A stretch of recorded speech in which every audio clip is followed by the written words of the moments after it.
Sandali lamang, kapatid, huwag ka munang mag-scroll. Nakalimutan mo na ba ang tunay na kahulugan sa likod ng pagluha ni Jesus?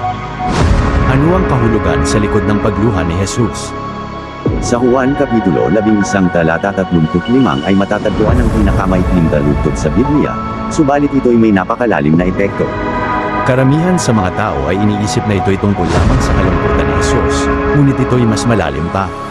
Nang umiyak si Jesus, hindi lamang siya nagdadalang hati para kay Lazaro. Ipinakita niya sa atin ang isang bagay na kamangha-mangha na puno ng pagmamahal. Nararamdaman ng Diyos ang ating sakit. Hindi siya malayo o noalay sa atin. Nakatayo siya roon, umiiyak kasama ng kanyang mga kaibigan. At narito ang mahalagang bahagi.